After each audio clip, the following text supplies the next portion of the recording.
There's a lot of questions I have about it. Payton, let me ask you this before we get into the rankings this week. You are a dyed-in-the-wool Mets fan. The World Series is the Dodgers who beat the Mets and the Yankees who you hate. What? Like, I'm a Red Sox guy. Mookie Betts plays over there. Dave Roberts, who was very important to the '04 Red Sox, is the manager. So I'm fine with the Dodgers winning. I'm not fine with the Yankees winning anything. If the Yankees were a little league team, I would want them to lose to Puerto Rico in the finals. I kind of got a little turned off by saying like, hey, I'm a Red Sox fan, but I still like Mookie, right? Because that kind of was like a weird ending, wasn't it? It's not Mookie's fault. It's not Mookie's fault. It's the Red Sox fault. Sure. So. Okay. Sure. Okay. I said the same thing a couple of weeks ago. I love good ball, regardless. Shohei's amazing. Judge is super cool. Like it's gonna be. You have big names, and I think it's actually really good for MLB baseball that it ended up with these two because they have the two most marketable stars in the game with Judge and Ohtani. So I'm also from Denver, so I'm not totally in love with the Dodgers just because they just dominate the NL West every single year. It gets a little old. We lived in San Diego for a little bit, so that also kind of like heated things up. So as much of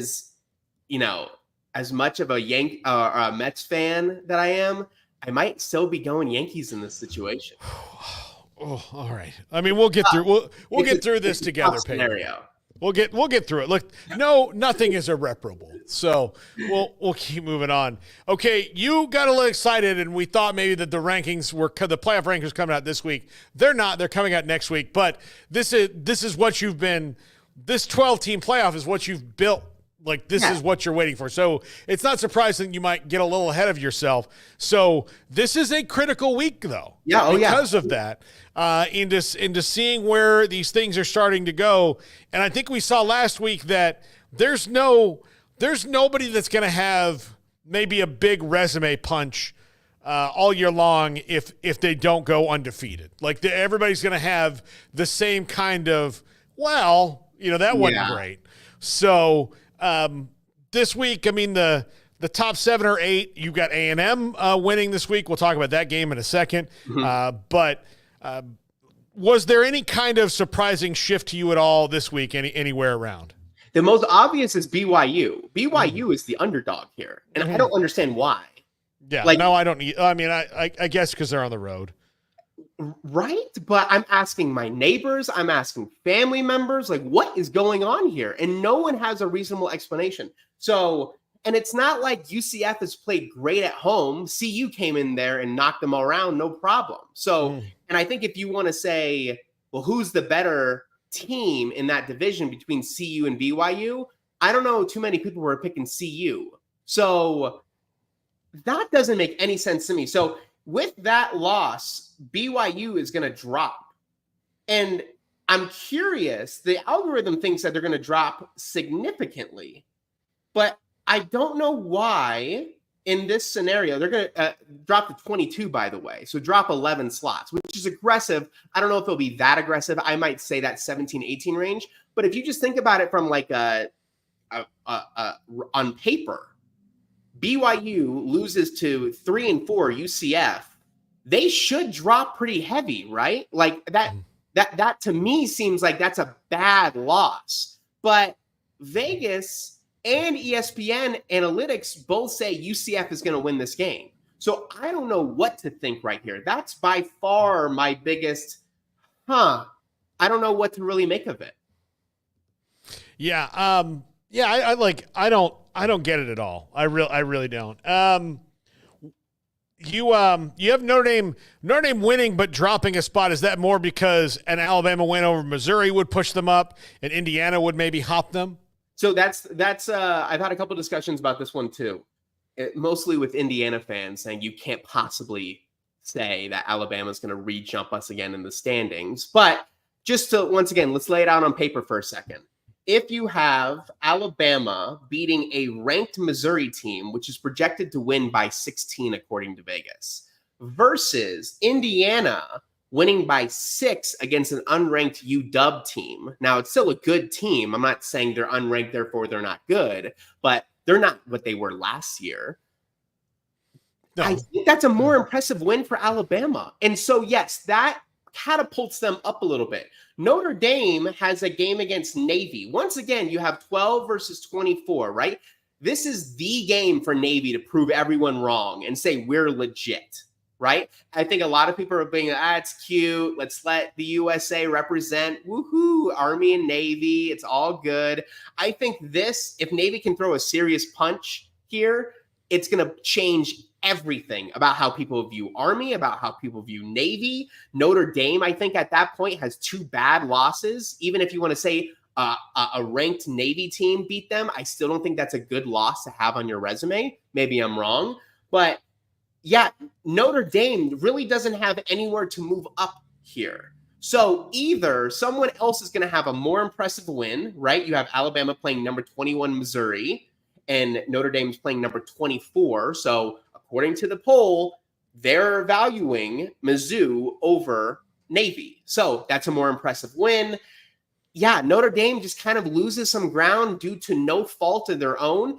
And what's so amazing about these predictions, especially, and I shouldn't say predictions, what's so amazing about rankings in general, it's such a strange thing, right? It's all about timing. Who do you play and when did you play them, right? You have LSU and USC, first game of the year. People have forgotten about that, right? That's a bad loss for LSU if they would lose to them right now, but not back then. That's a high quality loss. So it's all about the timing of who you played and when you played them. In this case, Notre Dame has a bad week of schedule that could drop them in the rankings. Yeah, I'm very curious about how that goes with Alabama, especially if Alabama loses. Are they out? We can play with the numbers there. Yeah, I would have to think. Yeah, I mean, no Brady Cook in the game makes me think that that's not going to happen. But look, they've already lost twice. So right, I think that's a fair assumption to make. Let's go ahead and play around with the what if simulation tool. I think we can have some fun with this. Can you see my screen, by the way? Yes, I can. Cool. And I got the pointer to be all big here. Okay, cool. So let's go ahead. We're on rankingsrightnow.com. Free to sign up. You get to play around with the simulation tool. You can play with the Rank 'em challenge, which is always fun. But here we go. Let's go ahead and make sure that we're on the AP Top 25 algorithm. That's really important to make sure. So as Paul just mentioned, we have a simulation right now that is saying Alabama is going to win this game against Mizzou 34-16.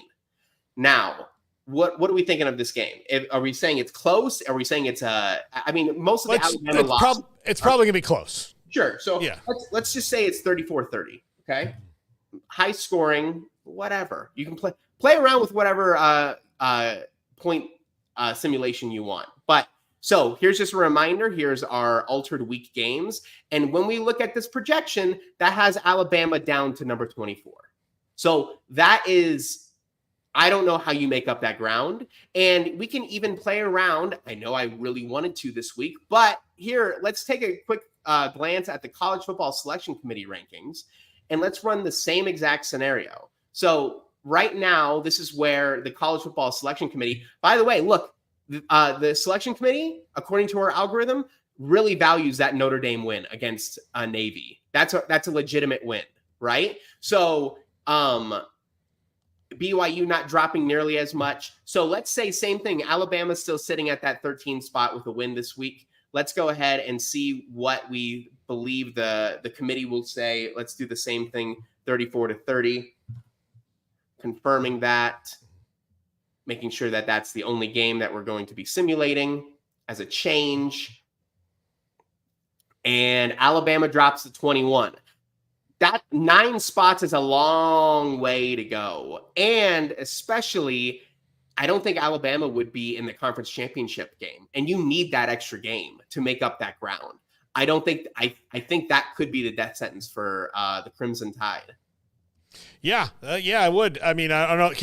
Can society function with an unranked Alabama? When was the last time that even happened? I mean, had to be before Saban, right? Yeah, before Saban. Yeah. I mean, 17, 18 years ago. Yeah, long time. So, yeah, I think this might be the death sentence if they lose this game. At home, too, that would be unheard of. Yeah, absolutely. So let's get into LSU and A&M. You have LSU would drop 11 spots if they lost. You have A&M going up 6 spots if they win. Mm-hmm. What happens if we flip it? Cool. Same score, just flip it. Here we go. So we have Texas A&M right here moving up from 14 to 8. They're going up 6 slots, as you just mentioned. And LSU dropping 11 spots. Once again, this algorithm for the AP algorithm, and I have ideas of how I'm going to improve this in the offseason, but it gets a little bit aggressive on those middle, like 8 to 12, 13. With a loss, it shoots them way further down than we've seen in the past. So I don't know if they completely drop out, but I have played around with the simulation, so I kind of know what's going to happen here. So if we look for that game, LSU, why am I not seeing it? Do you guys see it? In between Florida State, Miami, and BYU. Thank you. Looking at way too many numbers, guys. I sometimes need a little bit of help. Let's just flip it, like you said, 28 to 26. Confirm it. We are on the AP algorithm. Let's go ahead and run the simulation. So LSU moves up a slot. Now that doesn't seem like a lot because that's a big win, right? Mm-hmm. Texas A&M dropped 7 down to 21. That seems about right to me. Mm-hmm. I think that's good. Tulane up here at 20. I don't know about that one, right? Yeah. But everything else seems kind of in the mix, right? But Texas A&M dropping down to 21 makes about a good amount of sense to me. LSU doesn't have a lot of room to move up because all of these big boys aren't playing anyone who's really throwing out a real threat. Texas has the only one with Vanderbilt that could be the the king killer. But other than that, I don't really see anything else happening that's going to shake things up here. But there's not that much room to move up. But I think being in 7 heading into these last couple of weeks is going to be a huge cushion for LSU that they can have a bad game or so and move down a little bit, but still be in contention of those top 12 rankings. Yeah, absolutely. So one of the other things I noticed this week that's interesting is you've got Minnesota sneaking into the bottom there. That's right. Gophers. That's right. At this point in time, things start to smooth themselves out. So let's just reset these scores real quick. Rerun the simulation to get us back to the base. That one caught my eye, right? And if we look at not only the top 25 teams, but let's just look at all the teams, right? Mm-hmm. So Minnesota, Washington State, I think is in there. Jacksonville State is having another good year. Michigan's still on the outside. Navy with a loss. Vanderbilt with a loss. Louisville with a win. These teams make somewhat sense to me, right? Mm-hmm. When you get to about 40 with Sam Houston State and Eastern Michigan, you can make an argument that maybe at the very end they'll sneak in. If you look at rankings way too often like I do, you'll notice that in like week 10, 11, 12, you have one of these teams that sneaks in there that you're really surprised by just because you can't ignore the trajectory they had. I think it was Toledo last year or 2 years ago that I think was 11, 12, and 0. You're going to get ranked at some point just because you finally have proven like, hey, we're going to take a 12-0 team against a 10 or a 9-3 team. Even if the 9-3 team we know has a much tougher strength of schedule, we might just say we're going to give you a tip of the cap. Minnesota, I think, is definitely in that contention. Same with Wazoo. Their losses are not bad losses, right? Minnesota had that crazy game against Michigan with the onside kick that was very arguable whether or not they actually got it back, right? Other than that, they've had a really solid year. So I think you have a couple of these teams, Big Ten, SEC, that are just right on there on the border to say, yes, we're going to actually take you seriously. Same thing with Tulane. If you look at, excuse me, if you look at Tulane and Memphis, both solid seasons, right? Do I think that they are going to be ranked 21? No, I think the algorithm is being a little too aggressive there and not taking the votes that you're seeing from 26, maybe down to 31, 32. That's another alteration we're going to make in the offseason to make sure that it's taking those things into account. But it's saying, hey, if you're just looking at the top 25, they probably should be somewhere in contention for that.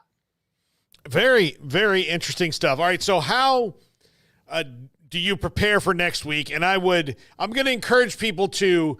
They want you to do like maybe some longer simulations, and I told them like go ahead, like send them in. I'll text them to you that way, But 254-339-1122. Text them to our text line. What you want to do longer simulations, like Old Barn Cat wants you to do one that is for Kansas State, like next week if they went out, those kind of things. Okay. But that's good for when the playoff rankings come out next week, so we'll know. So after the playoff rankings come out, I'm probably gonna throw some stuff at you for next week's segment so that we can see how those project out. But anybody who wants to do that, 254-339-1122. Any scenario you send, I'll ask Payton and we'll get to what we can get to. So perfect. That sounds great. It's going to get interesting. I'm very, very curious. It looks right to me. I'm a little bit biased on this, but even like I'm curious where Pitt lands after their convincing win last night, right? Yeah. Like it's going to be very, very interesting. I would say probably through 15 or 16, maybe even through 18, 19, 20, because they might still have an outside chance. But it's going to be very interesting where teams are going to start ending up now that we're getting close to the edge here. Yeah, I'm very curious to see what happens in the ACC. I think they're white-knuckling through this Miami season right now because they really need Miami to at least enter that ACC title game undefeated. They have to. If they want to get two, Miami has to be undefeated. Yeah, probably. I don't know if there's any really other major regular season games, right? Those conference championships do have big weight. I just don't know if anything else is going to significantly. Obviously, you have Ohio State and Michigan. Who knows what could happen in that game, right? But there's probably one or two other shakeups that aren't coming to the top of our heads that is really going to change how we all perceive this, right? Yeah. So this is where we stand as of right now, based off of what's already happened, where we're projected to go. This is for week 10. How, if we asked, which I thought we were, if we asked the playoff committee, hey, where do you think everyone's staying? This is where we believe the algorithm believes that they would release the rankings. Yeah. So I'm going to throw this out to you on the ACC. Clemson is at Pitt on November 16th, then the next toughest game after that. But they also have Louisville next week, and they have Virginia Tech. Which could, those two teams could perhaps jump up and bite Clemson. I don't see that. Pitt's going to be interesting at Pitt. South Carolina, the last week of the regular season. So they don't play Miami, and they don't play SMU, but they do play Pitt. SMU has Pitt coming up, but they don't play Miami or Clemson. So Pitt is maybe the key team in the ACC race right now. Now that you mention it, right, you're talking about this Miami situation. Yeah. Clemson is this dark horse that I think everyone has forgotten about. Mm-hmm. You don't hear anyone talk about Clemson. Yeah. I think Clemson could make a legitimate claim with that remaining schedule, especially if they could win the conference championship, right? Because then at that point, they had their first loss was because of a bad second half of the first game of the year. Against Georgia, you gotta make them a serious contender for the top 4 spots. If that's the case, if they went out, I don't see how you can't. Yeah, absolutely. So Pitt is the key team in the ACC right now that could jumble it up. Pitt. Here's what could happen if Pitt, SMU, Clemson, there's this kind of Clemson takes a second loss, they're out of the playoff. They're not letting a 2-loss team in unless there's absolute chaos around it. Right. If Pitt then goes and beats SMU, then that essentially puts Pitt in the game against Miami, and then we'll see what happens. But if Miami winds up there undefeated at the end of the year, and they their remaining schedule is FSU, who's just a husk now, Duke, at Georgia Tech, Wake Forest, and Syracuse. Right.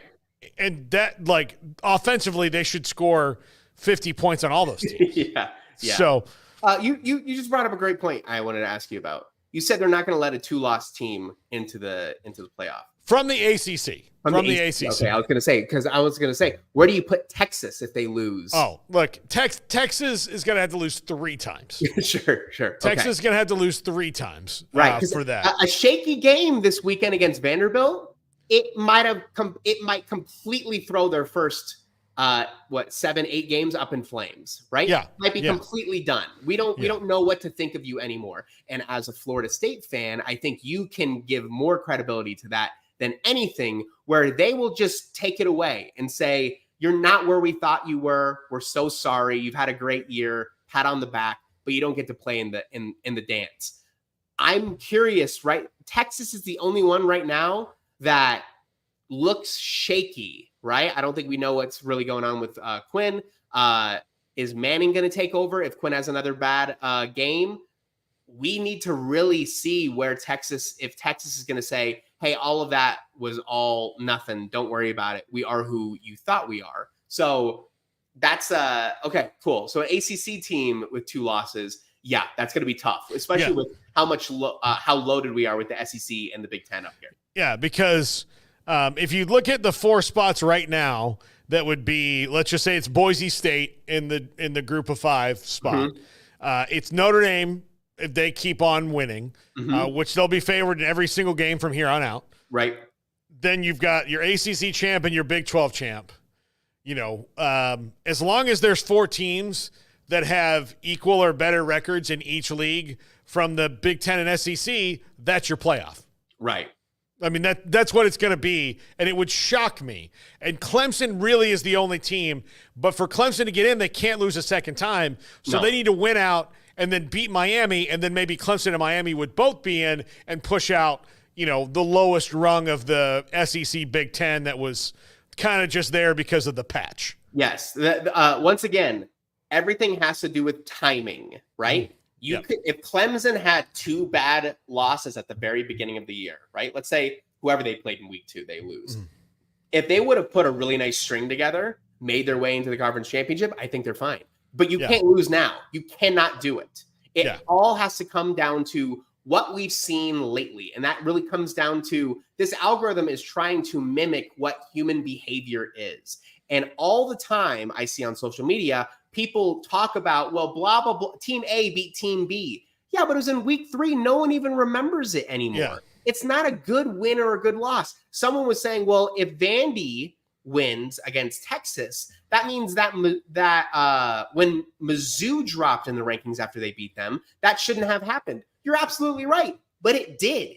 And now people don't remember that game anymore. And that doesn't make the Alabama loss to Vandy any better. It just means that as of right now, Alabama is here, and we're going to see where Vandy is going to move up and where Texas is going to move down. But Alabama is not even in consideration anymore. It's cumulative over the year, right? You're building up to it, but it gets a much heavier weight recently versus where your losses were at the beginning of the year. Yeah, absolutely. Payton Soicher, rankingsrightnow.com. Go to the website, register an account. It's free. It's free. Like it's one of the best things you can do for free. It's fun. And we have our newsletter that we send out each week that will go deeper into analytics. Play around with it. It's all fun. Yeah, absolutely. Can't wait for next week. Payton, we'll talk to you then. Thanks, Paul. Appreciate it. Right. That's Payton Soicher, rankingsrightnow.com. Coming up next, we've done rankings. You know,